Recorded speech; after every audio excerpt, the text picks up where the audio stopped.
मराठी चित्रपटसृष्टीच्या सुवर्ण काळातील मैलाचा दगड ठरलेला चित्रपट म्हणजे पिंजरा। मराठी भाषेत पहिला रंगीत चित्रपट बनण्याचा मान पिंजरा या सिनेमाला मिळाला। 1972 रोजी तो प्रदर्शित झाला तेव्हा प्रेक्षकांनी अक्षरशः त्याला डोक्यावर घेतलं होतं। सदाबहार गाणी आणि दमदार अभिनय असे खतरनाक मिश्रण असलेला हा चित्रपट प्रचंड हिट झाला।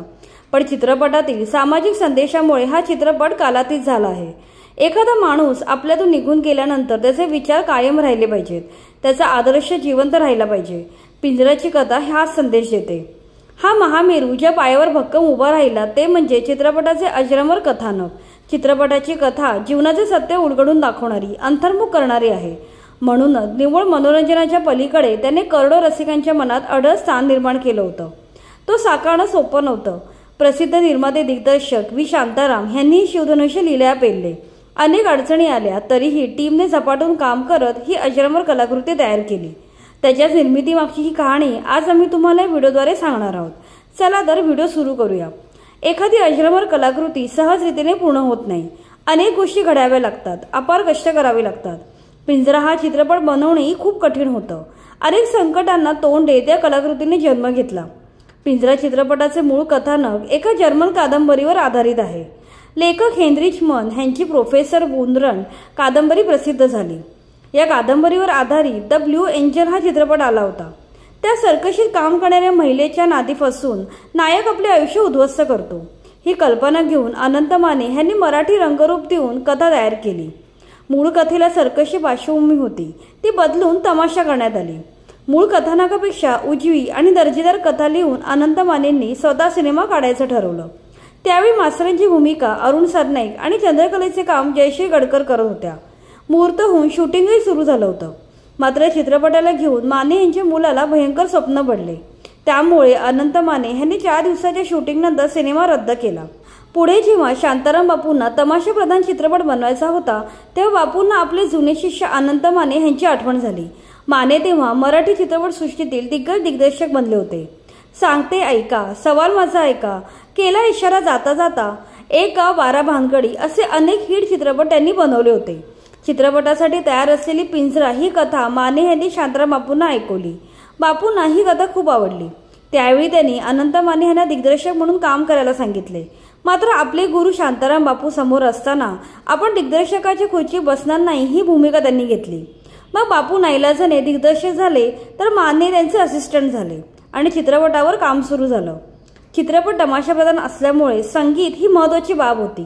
त्या काळी संगीतकार राम कदम यांनी दादा कोंडके यांना अनेक हिट गाणी दिली होती, त्यामुळे संगीतकार म्हणून त्यांचं नाव पक्क झालं। त्यानंतर राम कदम यांना बोलवण्यात आलं। त्यांनी संपूर्ण कथा जाणून घेतली, पटकथेतील गाण्याच्या जागा पक्क्या केल्या। मग गीतकाराचा शोध सुरू झाला। अस्सल लावणी लिहिण्यासाठी दिग्गज गीतकार जगदीश खेबुडकर यांची निवड झाली। हा चित्रपट सर्वोत्तम झाला पाहिजे ही शांताराम बापूंची धारणा होती। त्यामुळे चित्रपटाच्या निगडीत सर्व गोष्टींवर खूप मेहनत घेण्यात आली। चित्रपटाच्या सर्व कलाकार तंत्रज्ञानांनी झपाटून काम केलं। राम कदमांनी 110 गाण्याच्या चाली बनवल्या। तेवढी जगदीश खेबुडकरांनी गाणी लिहिली। त्यातून सर्वोत्तम 11 गाणी निवडण्यात आली। एका महत्त्वाच्या लावणीसाठी खेबुडकर यांनी 49 लावण्या लिहिल्या। मात्र कुठलेच शब्द बापूंना पसंत पडले नाही। शेवटी 50व्या वेळी खेबुडकरांनी लिहिलेलं तुम्हावर केली मर्जी बहाल, नका सोडून जाऊ रंगमहाल हे शब्द बापूंना पसंत पडले आणि ती लावणी अजरामर झाली। चित्रपटातील सर्व गाण्यांनी संपूर्ण महाराष्ट्रभर नुसता हायदोस घातला होता। मग सुरू झाली कलाकार निवडीची प्रक्रिया। चंद्रकलेची मुख्य व्यक्तिरेखा संध्या साकारणार हे अगोदरच ठरलेलं होतं। मास्तराच्या भूमिकेसाठी अरुण सरनाईक यांचं नाव पुढे आलं। मात्र शांताराम बापू आणि अरुण सरनाईक यांचे काही कारणामुळे बिनसले।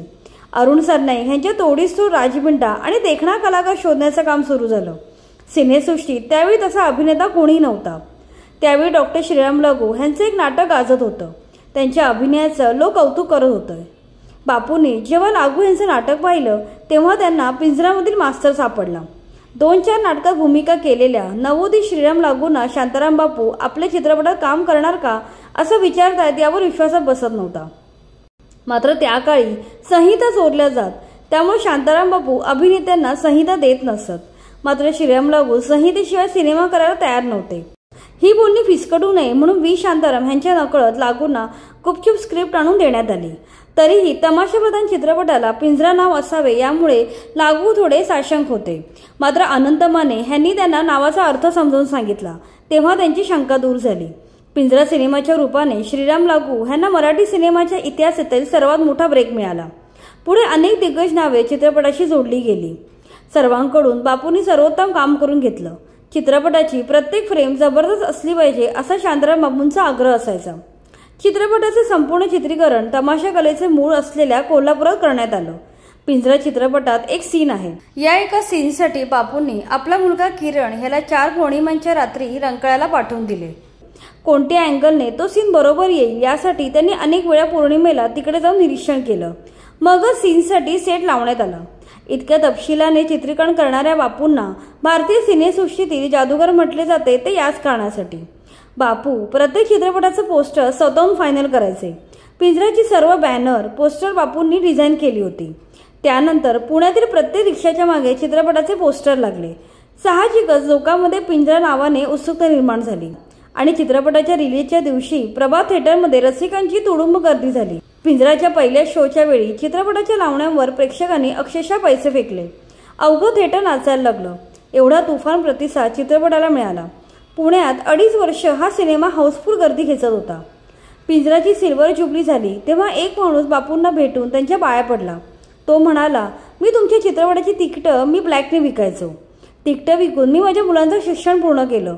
मी स्वतःचं घर घेतलं म्हणून आज तुमच्या पाया पडायला आलो आहे। अशा प्रकारे पिंजराने अनेक विक्रम तर मोडलेच परंतु अनेकांचं घरही चालवलं। या चित्रपटात डॉक्टर श्रीराम लागू आणि संध्या यांच्यासह अनेक कलाकारांच्या महत्त्वपूर्ण भूमिका होत्या। वत्सला देशमुख आणि निळू फुले या कलाकारांसह माया जाधव, उषा नाईक, भालचंद्र कुलकर्णी, बी माजनाळकर, जी मल्लेश, शोभा सासने, के घोरपडे, दत्ता सागर, आनंदबा पाटील, बाळ वेदांते अशी मोठी स्टार कास्ट या चित्रपटात होती।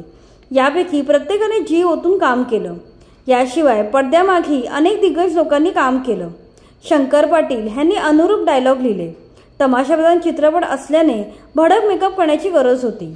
दिग्गज रंगकर्मी बाबा वर्दम यांनी मेकअप डिपार्टमेंट सांभाळलं। काही लावण्या संध्या यांनी स्वतः बसवल्या तर काही लावण्या रंजन साळवी यांनी बसवल्या। आपल्या कारकिर्दीत अनेक जबरदस्त लावण्या बसवणाऱ्या कलाकाराला मात्र तो मान भेटला नाही आणि अत्यंत वाईट अवस्थेत त्यांचे निधन झाले। तशीच गत साजणी गाणाऱ्या आजही उपेक्षित असणाऱ्या लोककलावंत गायक विष्णू वाघमारे यांची। या गायकाने या गाण्याला अस्सल न्याय दिला। अशा प्रकारे अनेक दिग्गज कलाकारांच्या खांद्यावर ही कलाकृती उभी राहिली आहे। उत्तम आशय, लावणी नृत्य, सदाबहार गाणी, सुरेल संगीत आणि दर्जेदार अभिनय असा सर्वांग सुंदर आविष्कार पिंजरामध्ये पाहायला मिळाला। तमाशा कलावंतीण आणि आदर्श मास्तर यांच्यातील संघर्ष आणि त्यांच्यातील अव्यक्त प्रेमाची कहाणी प्रभावीपणे चित्रपटात मांडण्यात आली होती। त्यामुळे पिंजरा हा फक्त तमाशापट न राहता मानवी जीवनाची सत्य कहाणी बनून गेली आहे। म्हणून आज 50 वर्षांनी देखील या चित्रपटाचे गारुड मराठी माणसाच्या मनातून उतरले नाही आहे। तर तुम्हाला पिंजरा या सिनेमाच्या निर्मितीची कहाणी कशी वाटली ते कमेंटमध्ये नक्की सांगा। बाकी व्हिडिओ आवडला असेल तर लाईक करा आणि मराठी चित्रपट सृष्टीशी निगडीत अशाच माहितीपूर्ण व्हिडिओसाठी आमच्या चॅनलला सबस्क्राईब करा।